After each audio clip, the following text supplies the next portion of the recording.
Gulf focus ആരംഭിക്കുന്നു. എല്ലാ പ്രേക്ഷകർക്കും സ്വാഗതം. ഞാൻ പ്രവിത ലക്ഷ്മി. വിശദമായ വാർത്തകളിലേക്ക്. ഷെയ്ഖ് അബ്ദുൽ വഹാബ് അൽ ഷൈബി വിശുദ്ധ കബയുടെ പുതിയ താക്കോൽ സൂക്ഷിപ്പുകാരൻ. കഴിഞ്ഞ ദിവസം മക്കയിൽ നടന്ന ചടങ്ങിൽ കബയുടെ താക്കോൽ പുതിയ പരിപാലകനെ ഏൽപ്പിച്ചു. പ്രവാചകന്റെ കാലം മുതൽ അൽ ഷൈബി കുടുംബത്തിൽപ്പെട്ടവർക്കാണ് താക്കോൽ സൂക്ഷിക്കാനുള്ള അവകാശം.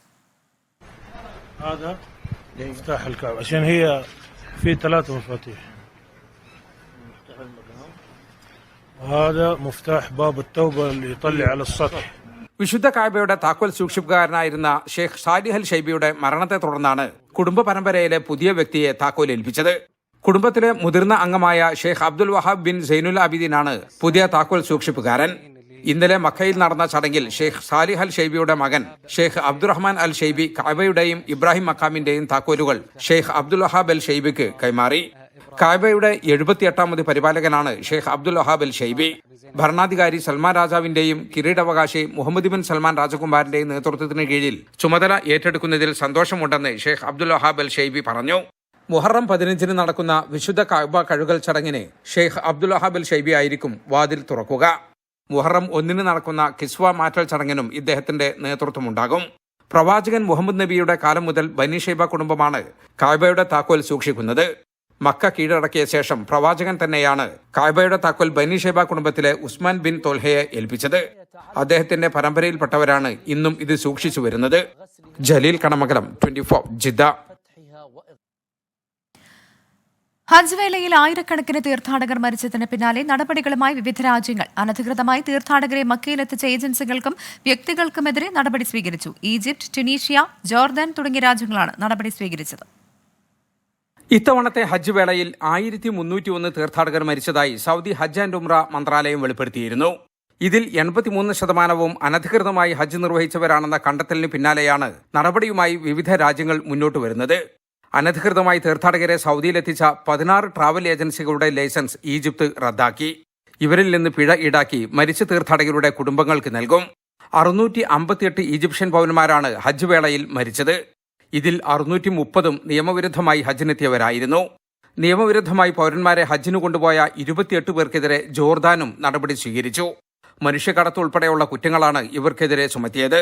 19 പേരെ അറസ്റ്റ് ചെയ്തു. 99 ജോർദാൻ പൗരന്മാരാണ് ഹജ്ജ് വേളയിൽ മരിച്ചത്.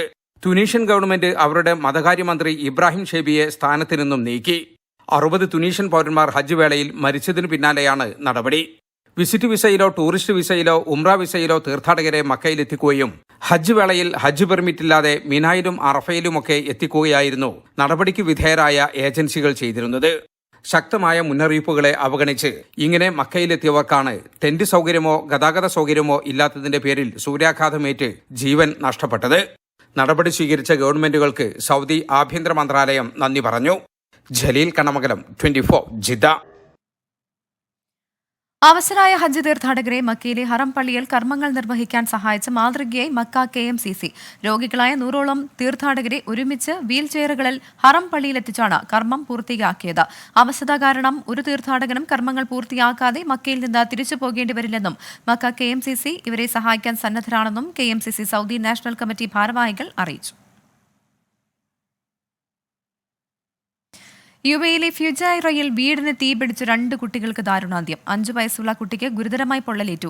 പുലർച്ചെ 2 മണിയോടെയായിരുന്നു അപകടം. തീപിടുത്തത്തിന്റെ കാരണത്തെക്കുറിച്ച് അന്വേഷണം ആരംഭിച്ചതായി ഫ്യുജൈറ സിവിൽ ഡിഫൻസ് മേധാവി ബ്രിഗേഡിയർ അലി ഉബൈദ് അൽ തനൈജി അറിയിച്ചു. അപകടങ്ങളില്ലാ വേനൽക്കാലം എന്ന പേരിൽ ബോധവൽക്കരണ പരിപാടിയുമായി ദുബായ് പോലീസ്. ചൂട് വർദ്ധിക്കുന്ന സാഹചര്യങ്ങളിൽ അപകടങ്ങൾ കുറയ്ക്കുകയെന്ന ലക്ഷ്യത്തോടെയാണ് പരിപാടി. സെപ്റ്റംബർ 1 വരെ ക്യാമ്പയിൻ നീണ്ടു നിൽക്കും. വേനൽ കടുക്കുന്നതോടെ രാജ്യത്ത് റോഡ് അപകടങ്ങളിലും ഇതുമൂലമുള്ള മരണങ്ങളിലും വർധനവ് രേഖപ്പെടുത്തുന്നത് ശ്രദ്ധയിൽപ്പെട്ട പശ്ചാത്തലത്തിലാണ് ആഭ്യന്തര മന്ത്രാലയം ക്യാമ്പയിനുമായി രംഗത്തെത്തിയത്. സർക്കാർ സ്വകാര്യ മേഖലകളുടെ പങ്കാളിത്തത്തോടെ അപകടങ്ങളും അവ മൂലമുണ്ടാകുന്ന പരിക്കും മരണവും രാജ്യത്താകമാനം കുറച്ചുകൊണ്ടുവരികയാണ് ക്യാമ്പയിൻ വഴി ലക്ഷ്യമിടുന്നതെന്ന് Dubai police assistant commander major general Abdullah Ali Al Khaithi പറഞ്ഞു. വാഹനം ഓടിക്കുമ്പോൾ സുരക്ഷാ മാനദണ്ഡങ്ങൾ പരമാവധി പാലിക്കേണ്ടതിന്റെ പ്രാധാന്യം ഉൾപ്പെടെ ക്യാമ്പയിനിലൂടെ ഡ്രൈവർമാരിലേക്ക് എത്തിക്കും. ഈ വർഷം സെപ്റ്റംബർ 1 വരെയാണ് ക്യാമ്പയിൻ നീണ്ടു നിൽക്കുക. കഴിഞ്ഞ 3 വർഷങ്ങളിൽ വേനൽക്കാലത്തുണ്ടായ അപകടങ്ങളുടെ വിവരങ്ങളും അധികൃതർ പുറത്തുവിട്ടിട്ടുണ്ട്. കഴിഞ്ഞ വർഷം 30 പേർക്കാണ് ജൂൺ 1 മുതൽ ഓഗസ്റ്റ് 31 വരെയുള്ള 3 മാസത്തിനിടെ ജീവൻ നഷ്ടപ്പെട്ടത്. 2022 36 പേർക്കും 2021 26 പേർക്കും ജീവൻ നഷ്ടമായതായും അധികൃതർ അറിയിച്ചു. 24 ദുബായ്. അവധിക്കാലങ്ങളിൽ പരിശീലനത്തിന്റെ ഭാഗമായി അപകടകരമായ ജോലി നൽകുന്നതിനെതിരെ UAE മാനവ വിഭവശേഷി സ്വദേശിവൽക്കരണ മന്ത്രാലയം രാജ്യത്തെ സ്വകാര്യ കമ്പനികൾക്കാണ് അധികൃതർ നിർദ്ദേശം നൽകിയത്. UAE-യിൽ 15 അതിലധികമോ വയസ്സ് പ്രായമുള്ള കുട്ടികൾക്ക് സ്വകാര്യ സ്ഥാപനങ്ങളിൽ പരിശീലനവും ജോലിയും നേടാനുള്ള സാഹചര്യം നിലവിലുണ്ട്. എന്നാൽ ചില തൊഴിൽ വിഭാഗങ്ങളിൽ കുട്ടികളെ ഏർപ്പെടുത്തുന്നതാണ് UAE മാനവവിഭവശേഷി സ്വദേശിവൽക്കരണ മന്ത്രാലയം ഇപ്പോൾ വിലക്കേർപ്പെടുത്തിയിരിക്കുന്നത്. കുട്ടികളുടെ ജീവന് അപകടമുണ്ടാകുന്ന സാഹചര്യങ്ങൾ ഒഴിവാക്കുന്നതിനായാണ് തീരുമാനം. ഖനികൾ, ക്വാറികൾ, ഇരുമ്പുരുക്കുന്നിടങ്ങൾ, ബേക്കറി ഓവനുകൾ, പെട്രോളിയം റിഫൈനറികൾ, വെൽഡിംഗ് ജോലികളടക്കം അപകട സാധ്യതയേറിയ 31 മേഖലകളിലാണ് വിദ്യാർത്ഥികളെ നിയോഗിക്കരുത് എന്ന് അധികൃതർ നിർദ്ദേശിച്ചിരിക്കുന്നത്. അതോടൊപ്പം കുട്ടികൾക്ക് കൃത്യമായ വിശ്രമം ഉൾപ്പെടെ 6 മണിക്കൂർ മാത്രമായിരിക്കണം ജോലിയെന്നും രാത്രികാലങ്ങളിൽ പരിശീലനത്തിനോ ജോലിക്കോ നിയോഗിക്കരുതെന്നും നിർദ്ദേശത്തിൽ വ്യക്തമാക്കുന്നുണ്ട്. ജോലിയുടെ സ്വഭാവവും മറ്റും വിവരിക്കുന്ന തൊഴിൽ കരാർ വിദ്യാർത്ഥികൾക്ക് കൈമാറിയിരിക്കണമെന്നും UAE മാനവ വിഭവശേഷി സ്വദേശിവൽക്കരണ മന്ത്രാലയം വ്യക്തമാക്കി. അതേസമയം രാജ്യത്ത് 15 വയസ്സിൽ താഴെയുള്ളവരെ ജോലിക്ക് നിയോഗിക്കുന്നത് നിയമലംഘനമാണ്. 24 ദുബായ്. മലയാളം മിഷൻ ദുബായ് ചാപ്റ്ററിലെ കണിക്കുന്ന സൂര്യകാന്തി കോഴ്സുകളുടെ പരീക്ഷ ദുബായിൽ നടന്നു. പഠനോത്സവം എന്ന പേരിൽ ഗൾഫ് മോഡൽ സ്കൂളിലായിരുന്നു പരീക്ഷ. പഠനോത്സവത്തിന്റെ ഉദ്ഘാടനം മലയാളം മിഷൻ ഡയറക്ടർ മുരുകൻ കാട്ടാക്കട ഓൺലൈനായി നിർവഹിച്ചു. പഠനോത്സവം എന്ന പേരിൽ പരമ്പരാഗത പരീക്ഷകളിൽ നിന്ന് വ്യത്യസ്തമായി ഉത്സവാന്തരീക്ഷത്തിലായിരുന്നു കണിക്കുന്ന സൂര്യകാന്തി കോഴ്സുകളുടെ പരീക്ഷ ദുബായിൽ നടന്നത്. ചെണ്ടമേളത്തിന്റെ അകമ്പടിയോടെ അക്ഷര മാതൃകകളും കയ്യിലേന്തി 100-ലേറെ വിദ്യാർത്ഥികൾ പങ്കെടുത്ത വർണ്ണാഭമായ ഘോഷയാത്രയോടെയാണ് പഠനോത്സവം ആരംഭിച്ചത്. തുടർന്ന് മലയാളം മിഷൻ ഡയറക്ടർ മുരുകൻ കാട്ടാക്കട ഓൺലൈനിലൂടെ പഠനോത്സവത്തിന്റെ ഉദ്ഘാടനം നിർവഹിച്ചു. Gulf model school vice principal Usha Shinoj മുഖ്യാതിഥിയായിരുന്നു. കണിക്കുന്ന സൂര്യകാന്തി വിഭാഗങ്ങളിലായി 200ഓളം കുട്ടികളാണ് ദുബായിൽ പരീക്ഷ എഴുതിയത്. പരീക്ഷാ കേന്ദ്രത്തിൽ എത്തിച്ചേരാൻ കഴിയാതിരുന്ന കുട്ടികൾക്ക് ഓൺലൈനായും പരീക്ഷ നടത്തിയിരുന്നു. മലയാളം മിഷൻ ദുബായ് ചാപ്റ്റർ അംഗങ്ങളും അധ്യാപകരും പഠനോത്സവത്തിന് നേതൃത്വം നൽകി. രാവിലെ 9 മുതൽ വൈകിട്ട് 6 വരെ പരിപാടി നീണ്ടുനിന്നു. 24 ദുബായ്. കുവൈറ്റിൽ വിലക്കേർപ്പെടുത്തിയ ഉച്ചസമയങ്ങളിൽ സാധനങ്ങൾ വിതരണം ചെയ്യാൻ ഉപയോഗിച്ച 53 ഇരുചക്ര വാഹനങ്ങൾ പിടിച്ചെടുത്തു. രാജ്യത്ത് രാവിലെ 11 മുതൽ വൈകിട്ട് 4 വരെ ഡെലിവറി ബൈക്കുകളുടെ പ്രവർത്തനത്തിന് ആഭ്യന്തര മന്ത്രാലയം നിരോധനം ഏർപ്പെടുത്തിയിരുന്നു. ഓഗസ്റ്റ് 31 വരെയാണ് നിരോധനം ഏർപ്പെടുത്തിയിരുന്നത്. ചൂടിന്റെ കാഠിന്യമേറുന്നതിനാൽ ആരോഗ്യവും സുരക്ഷയും ഉറപ്പാക്കുന്നത് ലക്ഷ്യമിട്ടാണ് നടപടിയെന്ന് അധികൃതർ അറിയിച്ചു. കുവൈറ്റിൽ എല്ലാ ഗവർണറേറ്റുകളിലും സുരക്ഷാ ചെക്ക് പോസ്റ്റുകൾ സ്ഥാപിക്കാനും പരിശോധന കർശനമാക്കാനും പദ്ധതി തയ്യാറാക്കി ആഭ്യന്തര മന്ത്രാലയം. ആഭ്യന്തരമന്ത്രി ഷെയ്ഖ് ഫഹദ് അൽ യൂസഫിന്റെ നിർദ്ദേശപ്രകാരം പൊതുസുരക്ഷാ കാര്യങ്ങളുടെ assistant under secretary major general Hamad Al മുനീഫിന്റെ മേൽനോട്ടത്തിലാകും നടപടികൾ. സുരക്ഷ വർദ്ധിപ്പിക്കുന്നതിനും നിയമവിരുദ്ധരെ പിടികൂടുന്നതിനുമായി പാർപ്പിട വാണിജ്യ മേഖലകളുടെ പ്രവേശന കവാടങ്ങളിലും രാജ്യത്തെ വിവിധ ചെക്ക് പോസ്റ്റുകളിലും ഇന്ന് അർദ്ധരാത്രിക്ക് ശേഷം പരിശോധന നടക്കും. നന്മ വറ്റാത്തവരുടെ സഹായം തേടി അർബുദബാധിതയായ 9 വയസ്സുകാരിയുടെ കുടുംബം. തിരുവനന്തപുരം നേമം സ്വദേശികളായ സന്തോഷ് ബീന ദമ്പതികളുടെ മകൾ നിയയാണ് കോഴിക്കോട്ടെ ആശുപത്രിയിൽ ചികിത്സയിലുള്ളത്. മജ്ജ മാറ്റിവെക്കൽ ശസ്ത്രക്രിയയ്ക്ക് 50 ലക്ഷത്തിലധികം രൂപ വേണം. 5ാം ക്ലാസ്സുകാരി നിയ ബി സന്തോഷിന് രക്താർബുദമെന്ന് കണ്ടെത്തിയത് ഇക്കഴിഞ്ഞ ഏപ്രിൽ മാസത്തിലാണ്. ആദ്യം RCCയിൽ ചികിത്സ തേടി. കഴിഞ്ഞ 1 മാസത്തിലേറെയായി കോഴിക്കോട്ടെ സ്വകാര്യ ആശുപത്രിയിലാണ് ചികിത്സ. മജ്ജ മാറ്റിവെക്കൽ ശസ്ത്രക്രിയ ഉടൻ ചെയ്യണമെന്നാണ് ഡോക്ടേഴ്സിന്റെ നിർദ്ദേശം. മജ്ജ മാറ്റിവെക്കുന്നതിന് എൻ്റെ മോൻ്റെ ബ്ലഡ് നോക്കിയപ്പോഴത്തേക്ക് 100% ഓക്കെയാണ്. പക്ഷേ മാറ്റിവെക്കുന്നതിന് ഇത്രയും ചിലവുണ്ട്. സാധാരണക്കാരായ ഞങ്ങൾക്ക് ഇത്രയും തുക കണ്ടെത്താൻ കഴിയുകയില്ല. എൻ്റെ ഭർത്താവിന് കൂലിപ്പണിയാണ്. ഞങ്ങൾക്ക് വേറെ വരുമാന മാർഗങ്ങളൊന്നും തന്നെ ഇല്ല. ശസ്ത്രക്രിയയ്ക്ക് 50 ലക്ഷത്തോളം രൂപ ചിലവുണ്ട്. എന്നാൽ കൂലിപ്പണിയെടുത്ത് ജീവിക്കുന്ന ഈ കുടുംബത്തിന് ഇത്ര വലിയ തുക എങ്ങനെ കണ്ടെത്തുമെന്നറിയില്ല. നല്ല മനസ്സുകളിലാണ് ഇനി ഇവരുടെ പ്രതീക്ഷ. 24 കോഴിക്കോട്. മറ്റു വാർത്തകൾ നോക്കാം. രാഹുൽ ഗാന്ധി റായ്ബറേലിയിൽ നിന്നുള്ള ലോക്സഭാ അംഗമായി സത്യപ്രതിജ്ഞ ചെയ്തു. ഭരണഘടനയുടെ പകർപ്പ് ഉയർത്തിപ്പിടിച്ചായിരുന്നു സത്യപ്രതിജ്ഞാ ചടങ്ങിനിടെ അസദുദ്ദീൻ ഒവൈസി പലസ്തീൻ അനുകൂല മുദ്രാവാക്യവും BJP അംഗം ഛത്രപാൽ സിംഗ് ഹിന്ദുരാഷ്ട്ര മുദ്രാവാക്യവും ഉയർത്തിയത് വിവാദമായി. That I will uphold the sovereignty and integrity of India and that I will faithfully discharge the duty upon which I am about to enter. Jai Hind, Jai Samvidhan. പ്രതിപക്ഷ നിരയുടെ നായകന്റെ ശരീരഭാഷയോടെയാണ് രാഹുൽ ഗാന്ധി സത്യപ്രതിജ്ഞ ചെയ്യാൻ വേദിയിലെത്തിയത്. വലതുകൈയിൽ ഭരണഘടനയുടെ പകർപ്പുയർത്തി രാഹുൽ ഭരണപക്ഷത്തെ അഭിവാദ്യം ചെയ്തു. തുടർന്ന് ഇംഗ്ലീഷിൽ സത്യവാചകം ചൊല്ലി. ജയ് ഹിന്ദ്, ജയ് സംവിധാൻ മുദ്രാവാക്യങ്ങൾ ഉയർത്തി രാഹുൽ വേദിയിൽ നിന്ന് മടങ്ങുമ്പോൾ കോൺഗ്രസ് അംഗങ്ങൾ എഴുന്നേറ്റു നിന്ന് അഭിവാദ്യം ചെയ്തു. സാക്ഷ്യം വഹിക്കാൻ സോണിയാഗാന്ധിയും പ്രിയങ്ക ഗാന്ധിയും ലോക്സഭയുടെ സന്ദർശക ഗ്യാലറിയിൽ എത്തിയിരുന്നു. സത്യപ്രതിജ്ഞയ്ക്ക് ശേഷം അസദുദ്ദീൻ ഒവൈസി പലസ്തീൻ അനുകൂല മുദ്രാവാക്യമുയർത്തിയത് വിവാദമായി. ജയ് ഭീം, ജയ് മീം, ജയ് തെലങ്കാന, ജയ് ഫലസ്തീൻ, തക്ബീർ, അല്ലാഹു അക്ബർ. ഭരണപക്ഷ അംഗങ്ങൾ പ്രതിഷേധിച്ചു. ഉത്തർപ്രദേശിൽ നിന്നുള്ള BJP അംഗം ഛത്രപാൽ സിംഗ് ഗാംഗ്വാർ ജയ് ഹിന്ദുരാഷ്ട്ര മുദ്രാവാക്യം ഉയർത്തിയതിൽ പ്രതിപക്ഷവും പ്രതിഷേധിച്ചു. ജയ് ഹിന്ദുരാഷ്ട്ര, ജയ് ഭാരത്.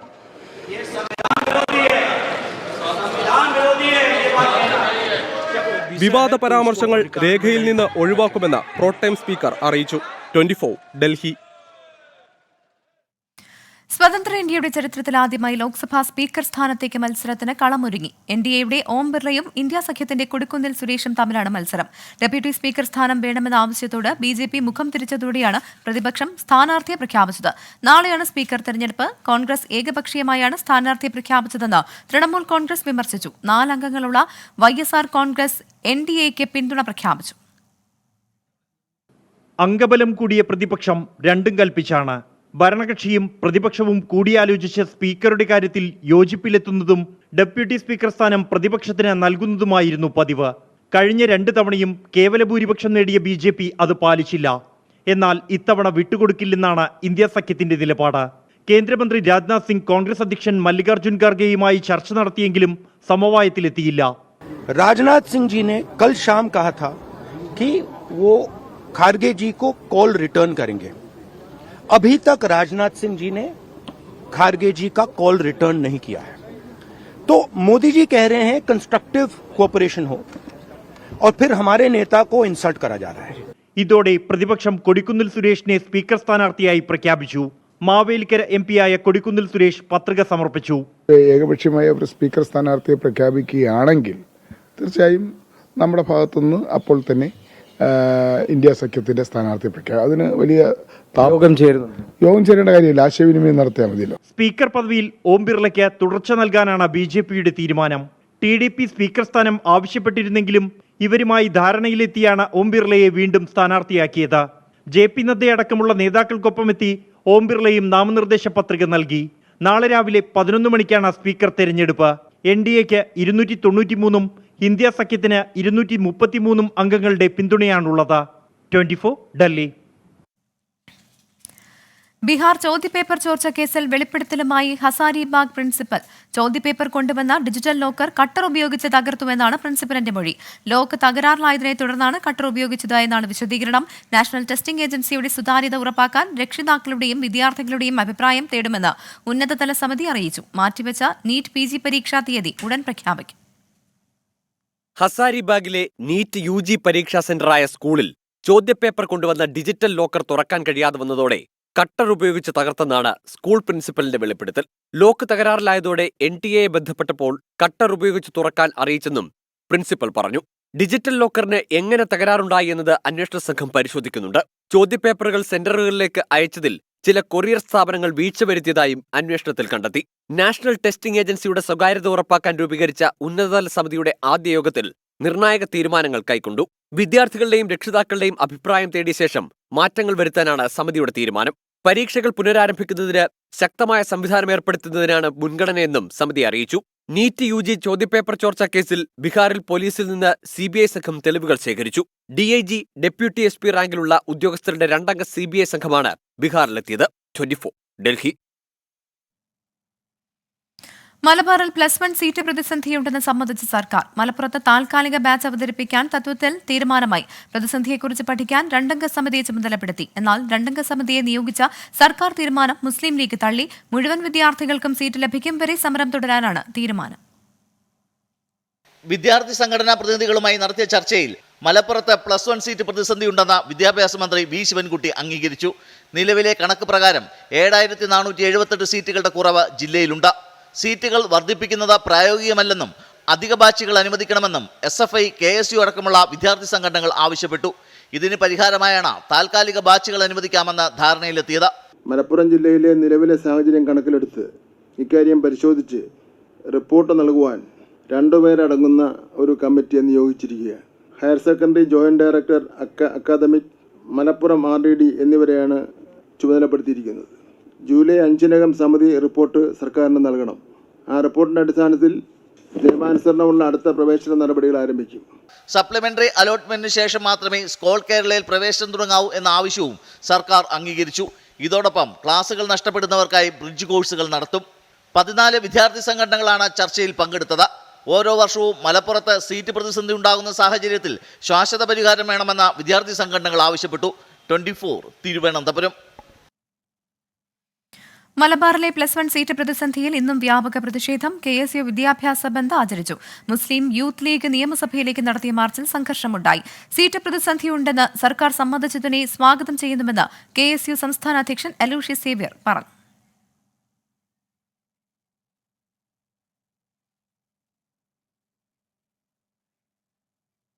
രാഹുൽ ഗാന്ധിയെ പ്രതിപക്ഷ നേതാവായി തെരഞ്ഞെടുത്തു. കോൺഗ്രസ് പാർലമെന്ററി പാർട്ടി നേതാവ് സോണിയാഗാന്ധി പ്രോട്ടേം സ്പീക്കർക്ക് കത്തു നൽകി. ഇന്ത്യ മുന്നണി യോഗത്തിൽ കോൺഗ്രസ് തീരുമാനം അറിയിച്ചു. ഒറ്റക്കെട്ടായി എടുത്ത തീരുമാനമാണെന്ന് AICC general secretary KC Venugopal പറഞ്ഞു. അതായത് കോൺഗ്രസ് പാർലമെന്ററി പാർട്ടി അധ്യക്ഷ ശ്രീമതി സോണിയാഗാന്ധി രാഹുൽ ഗാന്ധിയെ ലോക്സഭയിലെ പ്രതിപക്ഷ നേതാവാക്കി നിയമിച്ചുകൊണ്ടുള്ള കത്ത് പ്രോട്ടൈം സ്പീക്കർ ഭർത്തൃഹരി മഹ്താബിന് എത്തിച്ചു കൊടുത്തിട്ടുണ്ട്. അങ്ങനെയല്ലെന്ന് ഇത് നിങ്ങളുടെ ഈ തീരുമാനം എങ്ങനെയാണ് വരേണ്ടത്? കോൺഗ്രസ് പാർട്ടിയാണ് തീരുമാനിക്കേണ്ടത് പാർട്ടിയുടെ നേതാവിനെ. പാർട്ടി നേതാവിനെ തീരുമാനിക്കുന്ന പ്രൊസീജിയറാണ്. പിന്നെ ഓട്ടോമാറ്റിക്കലി ഏറ്റവും വലിയ ഒറ്റക്കക്ഷിയുടെ നേതാവ് ലീഡർ ഓഫ് ഓപ്പോസിഷൻ ആവും. അതാണ് അതിൻ്റെ പ്രൊസീജിയർ. ഇന്ന് ചേർന്ന യോഗം അതല്ലല്ലോ ചർച്ച ചെയ്യുന്നത്. ഇന്ന് ചേർന്ന യോഗം ചർച്ച ചെയ്യുന്നത് സ്പീക്കർ ഇലക്ഷനാണ്.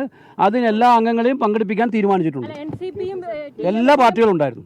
ഡെപ്യൂട്ടി സ്പീക്കർ സ്ഥാനം നൽകിയാൽ പത്രിക പിൻവലിക്കുമോ? ഇത്രേ ഉള്ളൂ. അതെല്ലാം തീർന്നല്ലോ. അവരെല്ലാം പങ്കെടുത്തല്ലോ. നിങ്ങൾ പിന്നെ പറയുന്നത് അവരെല്ലാം പങ്കെടുത്തല്ലോ. മൂന്നാറിൽ കനത്ത മഴയിൽ വീടിന് മുകളിലേക്ക് മണ്ണിടിഞ്ഞു വീണ് ഒരു മരണം. കൊച്ചി മുടതലയിൽ കാറിന് മുകളിലേക്ക് മരം ഒടിഞ്ഞു വീണു. കനത്ത മഴയിൽ കൊച്ചി അംബേദ്കർ കോളനിയിലെ വീടുകളിലടക്കം വെള്ളം കയറി. കോഴിക്കോട്, കണ്ണൂർ, പത്തനംതിട്ട ജില്ലകളിൽ ശക്തമായ മഴ തുടരുകയാണ്. ഇടുക്കി, ദേവികുളം താലൂക്കിലെ വിദ്യാഭ്യാസ സ്ഥാപനങ്ങൾക്ക് നാളെ അവധി പ്രഖ്യാപിച്ചു. ഉച്ചയ്ക്ക് ശേഷം പെയ്ത ശക്തമായ മഴയെ തുടർന്നാണ് മൂന്നാർ സ്വദേശി കുമാറിന്റെ വീടിന് മുകളിലേക്ക് മണ്ണിടിഞ്ഞത്. കുമാറിന്റെ ഭാര്യ മാല മണ്ണിനടിയിലകപ്പെട്ടു. ഫയർഫോഴ്സും നാട്ടുകാരും ചേർന്ന് മാലയെ പുറത്തെടുത്തെങ്കിലും ആശുപത്രിയിൽ എത്തും മുമ്പ് മരിച്ചു. മേഖലയിൽ വീണ്ടും മണ്ണിടിച്ചിൽ സാധ്യതയുള്ളതിനാൽ പ്രദേശത്തെ കുടുംബങ്ങളെ മാറ്റിപ്പാർപ്പിച്ചു. മഴ ശക്തമായതോടെ ഇടുക്കിയിലെ മലയോര മേഖലയിൽ കൂടിയുള്ള രാത്രിയാത്രയും നിരോധിച്ചു. നാളെ രാവിലെ 6 വരെയാണ് നിയന്ത്രണം. മൂന്നാർ ഹെഡ്വർക്ക് ഡാമിന്റെ ഒരു ഷട്ടർ 10 സെന്റിമീറ്റർ ഉയർത്തി. മുതിരപ്പുഴയാർ തീരത്ത് ജാഗ്രതാ നിർദ്ദേശം നൽകി. കൊച്ചി വടുതലയിൽ കാറിന് മുകളിലേക്ക് മരം ഒടിഞ്ഞു വീണു. അത്ഭുതകരമായാണ് യാത്രക്കാർ രക്ഷപ്പെട്ടത്. ജില്ലയിൽ മഴ തുടരുന്നതിനാൽ മലയോര മേഖലകളിലെ രാത്രിയാത്ര ഒഴിവാക്കണമെന്ന് ജില്ലാ കളക്ടർ നിർദ്ദേശിച്ചു. പത്തനംതിട്ട ജില്ലയിലും ശക്തമായ മഴ തുടരുകയാണ്. പമ്പാ നദിയിൽ ജലനിരപ്പ് കൂടിയതോടെ കുറുമ്പൻമൊഴി കോസ്വേ മുങ്ങി. കനത്ത മഴയിൽ കോഴിക്കോട് വിലങ്ങാട് ടൗണിലുള്ള പഴയ ആരോഗ്യ ഉപകേന്ദ്രത്തിന്റെ മേൽക്കൂര തകർന്നു വീണു. കണ്ണൂർ ജില്ലയിലെ പലയിടങ്ങളിലും കനത്ത മഴ പെയ്തു. വിവിധ ബ്യൂറോകൾക്കൊപ്പം 24 ഇടുക്കി. TP ചന്ദ്രശേഖരൻ വധക്കേസ് പ്രതികൾക്ക് ശിക്ഷാ ഇളവ് നൽകാനുള്ള നീക്കത്തിൽ നിയമസഭ സ്തംഭിപ്പിച്ച് പ്രതിപക്ഷ പ്രതിഷേധം. ഇളവ് നൽകാൻ നീക്കമുണ്ടായിട്ടില്ലെന്ന് പറഞ്ഞ് സ്പീക്കർ അടിയന്തര പ്രമേയത്തിന് അനുമതി നിഷേധിച്ചു. സ്പീക്കറുടെ നടപടിയെ പ്രതിപക്ഷം രൂക്ഷമായി വിമർശിച്ചു. അതേസമയം കാര്യോപദേശക സമിതി യോഗത്തിൽ നിയമസഭാ സമ്മേളനം വെട്ടിച്ചുരുക്കാൻ തീരുമാനമായി. TP ചന്ദ്രശേഖരൻ വധക്കേസിലെ പ്രതികൾക്ക് ശിക്ഷാ ഇളവ് നൽകുന്നത് സഭ നിർത്തിവെച്ച് ചർച്ച ചെയ്യണമെന്നാവശ്യപ്പെട്ട് KK രമയാണ് അടിയന്തര പ്രമേയത്തിന് നോട്ടീസ് നൽകിയത്. സർക്കാർ അങ്ങനെ ഒരു നീക്കം നടത്തുന്നില്ലെന്ന് പറഞ്ഞ് സ്പീക്കർ AN ഷംസീർ അടിയന്തര പ്രമേയത്തിന് അവതരണാനുമതി നിഷേധിച്ചു. TP ചന്ദ്രശേഖരൻ കൊലപാതക കേസ് പ്രതികൾക്ക് ശിക്ഷ ഇളവ് നൽകാൻ ശ്രമിക്കുന്നതായി പറയപ്പെടുന്ന നീക്കത്തെ സംബന്ധിച്ചാണ്. ഇത്തരമൊരു നീക്കം ഉണ്ടായിട്ടില്ല എന്ന കാര്യം ഇതിനകം വ്യക്തമാക്കപ്പെട്ടു കഴിഞ്ഞ സാഹചര്യത്തിൽ ഇക്കാര്യത്തിൽ മറ്റ് അടിയന്തര പ്രാധാന്യമില്ലാത്തതിനാൽ ചട്ടം 52(5) പ്രകാരം നോട്ടീസ് നിരക്കുകയാണ്. സർക്കാർ പറയേണ്ടത് സ്പീക്കർ പറഞ്ഞത് അനൗചിത്യമാണെന്ന് പ്രതിപക്ഷ നേതാവ്. സ്പീക്കർ വഴങ്ങാതായതോടെ പ്രതിപക്ഷം പ്രതിഷേധവുമായി നടുത്തളത്തിലിറങ്ങി. നടപടികൾ വേഗത്തിൽ പൂർത്തിയാക്കി സഭ ഇന്നത്തേക്ക് പിരിഞ്ഞു. അങ്ങേക്ക് എല്ലാ ബഹുമാനവും എല്ലാ ഘട്ടത്തിലും നൽകിയിട്ടുണ്ട്. ഇതിനപ്പുറത്ത് സംസാരിക്കാൻ പറ്റില്ല. ഈ ഫ്ലോറിനകത്ത് എത്രയോ തവണ ഡിസ്കസ് ചെയ്തതാണ്. TP ചന്ദ്രശേഖരൻ വധക്കേസ് പ്രതികൾ സർക്കാർ ഒത്താശയോടെ ജയിലിൽ അഴിഞ്ഞാടുകയാണെന്ന് പ്രതിപക്ഷ നേതാവ് VD സതീശൻ.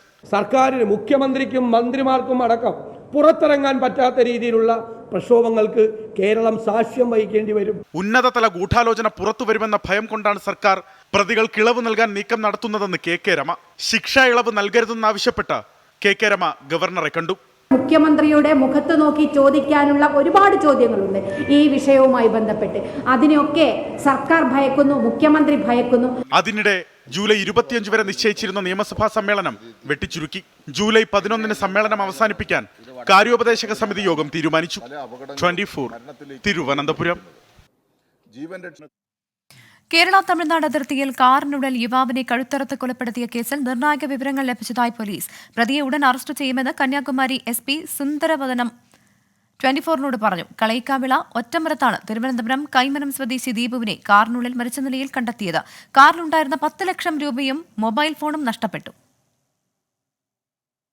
ഇന്നലെ രാത്രി 12 മണിയോടെ ഒറ്റാമരത്തുള്ള വർക്ക്ഷോപ്പ് ജീവനക്കാരാണ് കാറിനുള്ളിൽ ദീപുവിനെ മരിച്ച നിലയിൽ കണ്ടത്. കളയിക്കാവിള പോലീസ് സ്ഥലത്തെത്തി പരിശോധന നടത്തി. കഴുത്തറുത്ത നിലയിലായിരുന്നു മൃതദേഹം. സീറ്റ് ബെൽറ്റ് ധരിച്ച് ഡ്രൈവിംഗ് സീറ്റിലായിരുന്നു ദീപു. JCB വാങ്ങാൻ പണവുമായി കോയമ്പത്തൂരിന് പോയതാണ്. നെയ്യാറ്റിൻകരയിൽ നിന്ന് മറ്റൊരാൾ കാറിൽ കയറിയതായി പോലീസിന് സംശയമുണ്ട്. സംഭവ സ്ഥലത്ത് വെച്ച് കാറിൽ നിന്ന് ഒരാൾ ഇറങ്ങിപ്പോകുന്നതിന്റെ CCTV ദൃശ്യങ്ങൾ പോലീസിന് ലഭിച്ചു.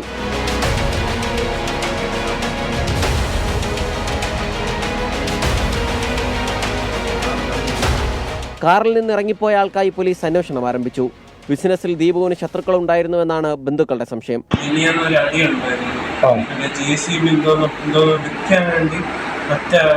രണ്ടുപേരുണ്ട്. ഒരാൾ വില കൂടുതലായിട്ട് വാങ്ങാന്ന് പറഞ്ഞ് മറ്റാളിന് ദേഷ്യം വന്നു. അച്ഛൻ്റെ അടുത്ത് പറഞ്ഞ് എങ്ങനെയെങ്കിലും മാക്സിമം അഡ്ജസ്റ്റ് ചെയ്യാൻ വേണ്ടി എന്നൊക്കെ പറഞ്ഞ് അടിയൊക്കെയുണ്ട്. പോണ സാക്ഷാത് സംബന്ധിക്കാൻ പറഞ്ഞ് പോണ വഴി ഞാൻ ടിക്ക് ചെയ്ത് പോകാമെന്ന് പറഞ്ഞിട്ട് പറഞ്ഞത് എന്ന് അയാളാണെന്ന് എനിക്ക് വെച്ചിട്ടുണ്ടാവും. കന്യാകുമാരി SP സുന്ദരവദനത്തിന്റെ നേതൃത്വത്തിലുള്ള 7 അംഗ സംഘത്തെ അന്വേഷണത്തിനായി നിയോഗിച്ചു. 24 തിരുവനന്തപുരം.